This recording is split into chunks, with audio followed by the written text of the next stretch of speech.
Good morning. Hope things are going well for you. We are about to dip into our third discussion on ancient Rome.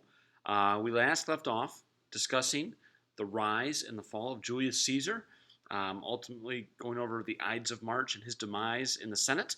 And now we have to understand this leaves Rome in total chaos. So I want to discuss that aftermath, and we'll get into Roman emperors and the rise of Christianity today. Okay? All right, so after Caesar's death, civil war broke out again, and this destroyed what was left of the Roman Republic. Three of Caesar's supporters they banded together to crush the assassins: Caesar's 18-year-old grandnephew and adopted son Octavian, the military general Mark Antony, and a powerful politician named Lepidus. Okay, in 43 BC, they took control of Rome and ruled for 10 years as the second triumvirate. Remember, we talked about the first triumvirate. This was now the second triumvirate. Okay, their alliance ended in jealousy and violence, however. Okay, Octavian forced Lepidus to retire. Then he became rivals with Mark Antony. All right, while leading troops into Anatolia, Mark Antony met Cleopatra of Egypt. Okay, so this is the beginning of the empire. Mark Antony would fall in love with Cleopatra, all right, and followed her back to Egypt.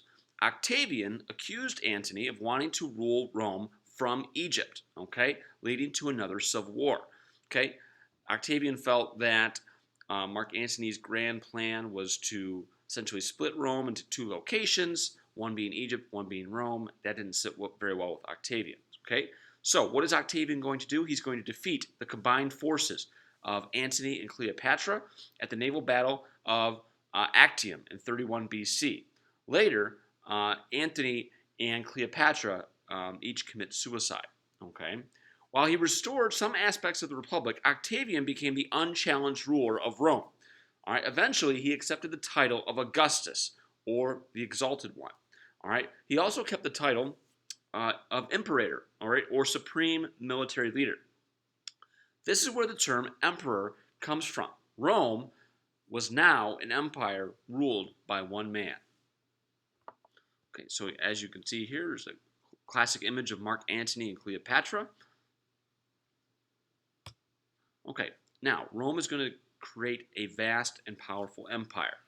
Now, Rome was at the peak of its power from the beginning of Augustus's rule in 27 BC to about AD 180. All right, for 207 years. All right, peace reigned throughout the empire, except for some fighting against border tribes. Okay, this period of peace and prosperity in Rome is known as Pax Romana. Okay, or the Roman peace.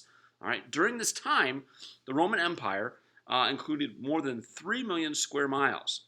Its population numbered between 60 million and 80 million. Okay, Rome itself was a city of about 1 million people. Okay, the Romans held their vast empire together in part through efficient and able rulers. So at the start, through this Pax Romana, they're able to rule effectively. They're able to keep things under control.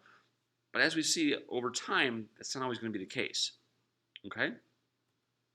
So, Augustus was Rome's ablest emperor. All right, he stabilized the frontier. He's going to glorify Rome, much like Pericles in ancient Greece, with splendid buildings. He's going to use a system of government that's going to survive for centuries. Okay, he set up a civil service. All right, he paid workers to manage the affairs of the government. This included grain supply, how much grain's coming in, tax collection, and the postal system. Okay, now civil servants included plebeians and even former slaves. After Augustus dies in AD 14, the system of government that he established maintained the empire's stability. Okay, the Romans managed to control an empire that by the 2nd century AD reached from Spain to Mesopotamia and from North Africa all the way to Britain. Okay, included in its provinces were people of many languages, cultures, and customs. Okay, now agriculture was the most important industry in the empire. All right, about 90% of the people were engaged in some form of farming. All right, Rome had a vast trading network. Remember, being in that central Italy location allowed for a lot of things along the Mediterranean. Ships from the east traveled the Mediterranean and were protected by the Roman navy. All right, cities such as Corinth, which is in Greece, and Ephesus in Anatolia, and Antioch are also going to become very, very wealthy. All right, Rome is also going to start trading with China and India. Okay, a complex network of roads link the empire to places like Persia and southern Russia. Okay, these roads were originally built by the Roman army for military purposes, and to this day, there are still some Roman roads that remain throughout Eurasia.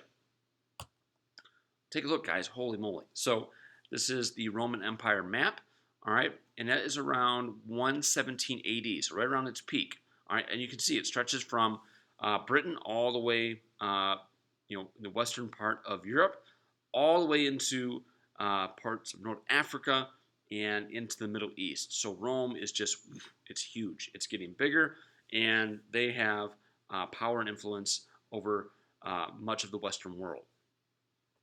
Okay, now understand this. Throughout history with Rome, and I don't have enough time to really go too deep into these discussions, but there are going to be a series of bad emperors and good emperors, okay? So let's take a look at the bad. The first one that we're going to look at is Caligula. You may have heard of Caligula. He's going to rule from 37 AD to 41 AD. Mentally unstable. All right, he would kill for pleasure and for fun. He was also a sexual deviant, all right, doing despicable things. He was assassinated, actually, by the Praetorian Guard in 41 AD. So his actions became too hostile, and people were fed up with what he was doing, and Caligula is assassinated in 41 AD. Also, we have Nero. Okay, Nero, a good administrator, but vicious, all right, murdered many, including some people believe he murdered his own mother, persecuted Christians, and many felt that he actually burnt Rome on purpose in 64 AD. He dies by assisted suicide in 68 AD. So that's Nero. Then Domitian. So Domitian's going to rule from 81 to 96 AD. All right, and he's going to rule like a dictator. All right, Domitian was paranoid, and he was constantly fearful of treason, and that anyone that was around him could potentially execute him, or assassinate him, I should say. So he has this fear, he has this paranoia set in, and what would happen is he would often execute anyone who opposed him. So these are some very bad emperors. If you haven't started your project yet, and you want to go a little bit on a deeper dive with some of these emperors, by all means, that'd be cool if you looked into some of their stories. All right, we have some statues of Caligula and Nero. And now we also have some good emperors, people that did a lot of good things for the Roman Empire. Let's start with Trajan. Okay, he ruled from 98 to 117 AD. This is when the empire reaches its height. He undertook a vast building program, so he's building across the board and across the empire, and he's going to enlarge social welfare. Okay, so people are able to, again, be productive in the Roman society under Trajan. All right, Hadrian is going to lead from 117 to 138 AD. He's going to consolidate earlier conquests. He's going to start working with these areas that Rome has expanded into, and he's going to reorganize the bureaucracy. The bureaucracy is going to be important.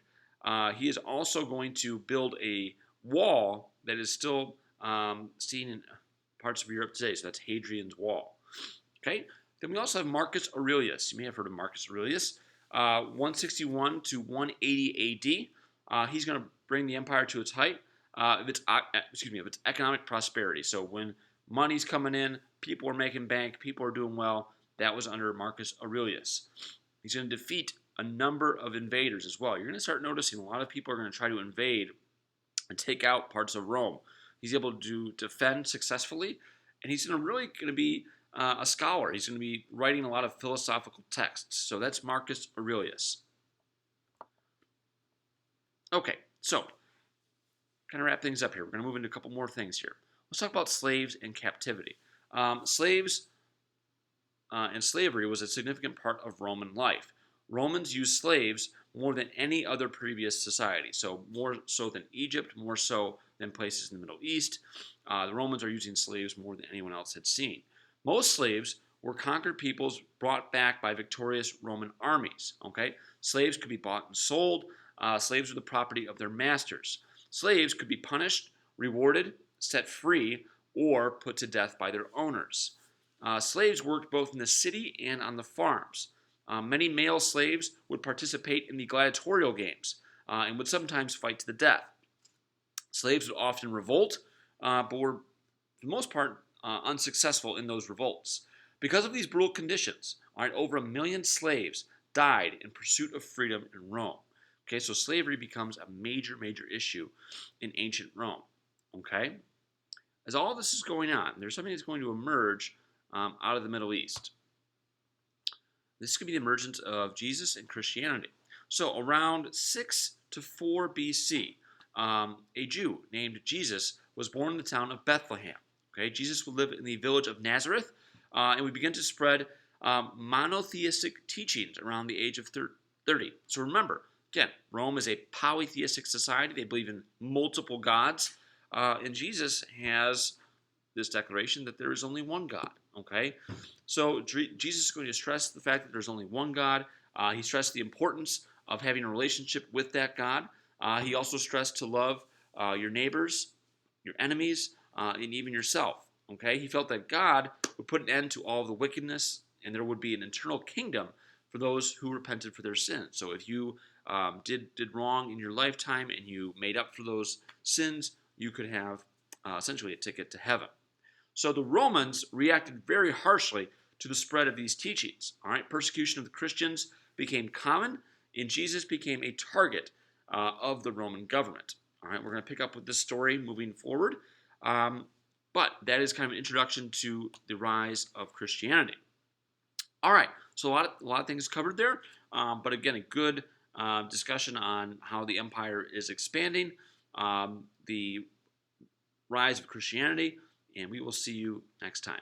I will see you next time. All right, thanks, guys. Have a good day.